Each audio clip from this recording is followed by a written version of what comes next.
tonight.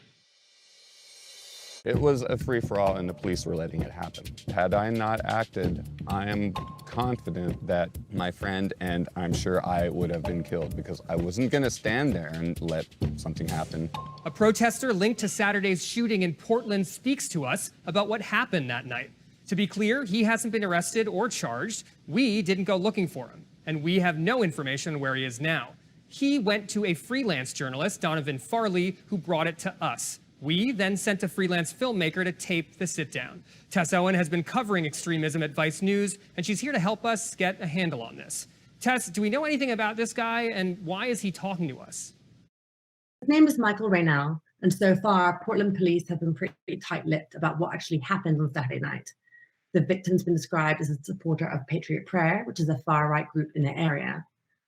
One night after the shooting, Reinoehl's name began circulating on 4chan as a possible suspect, and then his name went into social media and right-wing blogs, and then local media citing police sources have since described him as a person of interest in the shooting. And conservative media have also honed in on his own social media posts, where he's described himself as 100% Antifa. And Trump has shared that tweet saying that the victim was murdered in Portland by Antifa. So you've been covering this story from the beginning. What have you found about what happened that night? So on August 29th, there was this pro-Trump caravan that started in a town about 10 miles southeast of Portland. Portland police knew about the caravan and had apparently been tasked with making sure that it stayed out of downtown Portland to avoid escalating tensions, which there have been running pretty high, more than 90 days of consecutive protests. And still, some parts of the caravan peeled off and made their way into downtown Portland to confront protesters. And then the evening or hours later, the shooting took place. So Tess, this didn't happen in a vacuum. Why were pro-Trump supporters there in a caravan? And why was someone protesting against police violence bringing a gun to a protest? So I think it's important to look at the shooting in the context of escalating violence in Portland, which has been an ideological battlefield since 2016. In recent years, there have been numerous street brawls between anti-fascist and far-right groups like Patriot Prayer and Proud Boys. Some of these have resulted in arrests and quite serious injuries. And in 2018, a group of far-right demonstrators were found with a whole bunch of long guns on a roof overlooking a protest. And then this summer, things have got messier and bloodier. And, Reinhoel's been mixed up in all this too. He got shot in the arm when he tried to pull a gun away from someone during a scuffle in Portland in late July. Earlier that month, he'd been arrested for having a loaded gun at a protest and interfering with police. Those charges were dropped. And then in August, a conservative protester was arrested for allegedly firing at a group of Black Lives Matter protesters. And there was a Proud Boy who was seen brandishing a gun and pointing it at protesters. Tess Owen, thanks for that background. Stay with us. Okay, so here's the exclusive, but first a note. We don't want to share this to glorify or excuse what he says he did, but we do think it's newsworthy because the United States is being racked by political violence right now. Why people are taking guns into the street and using them, why people are scared, and why they're fighting is integral to understanding what's going on.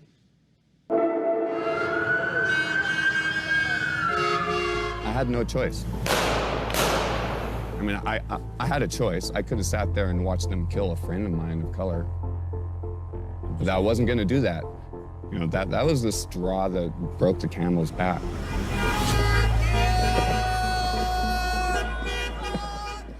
My name is Michael Forrest Reinoehl, born and raised Portland, Oregon, 48 years old. Lots of lawyers suggest that I shouldn't even be saying anything, but I feel it's important that the world at least gets a little bit of what's really going on, because there's been a lot of propaganda put out there. What I will say is that I felt that my life and other people around me's lives were in danger. And I felt like I had no choice but to do what I did. I wasn't even aware of what was going on. I was actually out with my son. We were driving through town and we happened to see hundreds of trucks with flags on them. And so I notified my friends of what I'd seen and finished what I was doing with my son, got home, and then received a phone call saying that it might be a good idea to come down there. Security may be needed. Not knowing what that would entail, I had no idea what I was going into. I used to really love this country, and I respected the flag and everything that it represented. But because of all this, every time I see a big truck, especially with a flag on it, I immediately think that they're out to get me. There were 600 vehicles. Who knows how many were rolling through downtown, but like I said, when I showed up, I saw more of their vehicles than real citizen vehicles. It felt like the beginning of a war.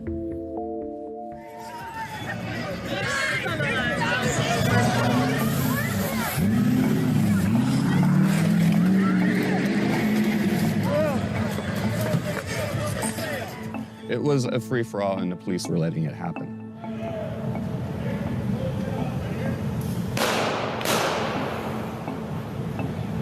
Right after it happened, what did you panic? Did you run? Well, honestly, you know, those are a bit of details I probably don't want to get into, other than just simply saying that, you know, I realized what had happened. I was confident that I did not hit anyone innocent, and I made my exit. You okay? Okay. And just to reiterate, you feel that it was totally justified?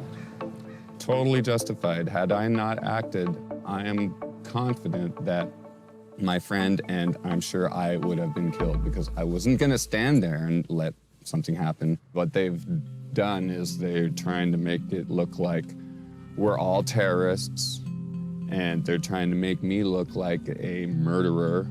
I've noticed that they keep saying that it's not clear that it's related to the protests.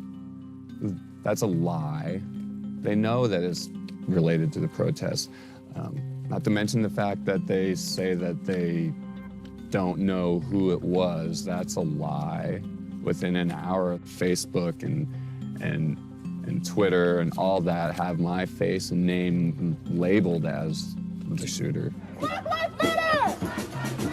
They want to paint a picture of Antifa having major involvement. A lot of people don't understand what Antifa represents. And if you just look at the basic definition of it, it's just anti-fascist. And I am 100% anti-fascist.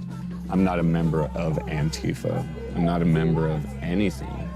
Honestly, I hate to say it, but I see a civil war right around the corner. That shot felt like the beginning of a war.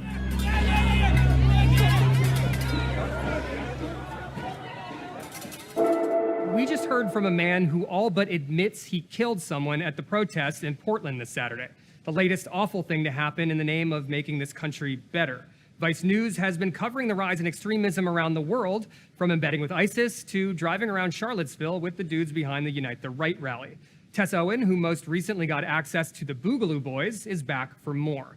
Tess, stupid question, why are people showing up to protests with guns? I mean, guns might not be that unusual at, say, like a Second Amendment rally in the South. You'd expect to see guns there, maybe. But there has been a creeping uptick of people bringing guns to protests in the last few months, especially, where there's been this really troubling surge. And, you know, while the majority of guns I've been seeing so far tend to be, you know, among like right-leaning militias or libertarian Boogaloo Boys or vigilantes, there are also guns on the left as well, increasingly.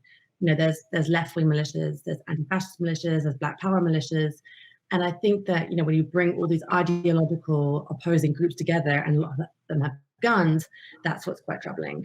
So people are bringing guns, and both sides say they're victims of something spiraling out of control. What's the reality check on that?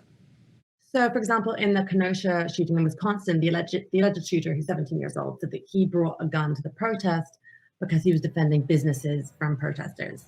And Reinoehl, for his part, said that he was armed that night to provide security to protesters. So, you know, in some ways, there is this like vigilanteism that's happening. And that's one way to explain what people are bringing guns. And they see themselves as a sort of intermediary for law enforcement. Right. But well, let's talk about that 17-year-old, because he's been charged with murder. Do you think that's enough to stop the next protest shooting?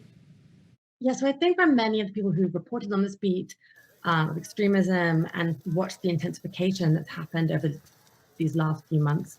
We're sadly not that surprised about what's happened in Kenosha and Portland, but one thing that I was very taken aback by and shocked was the way that, after Kenosha, the alleged shooter has been turned into a sort of folk hero by the right. And it's not just the fringe right, it's Tucker Carlson on Fox News who's been defending him, and politicians like Paul Gosar who've come to his defense. And I think that's a really, really troubling and quite strange development. And the worst thing that can happen is the right and left get into this tit for tat situation. And so I'm hoping these two very horrible incidents get people to step back for a little bit. What do you mean by folk hero? What does that mean?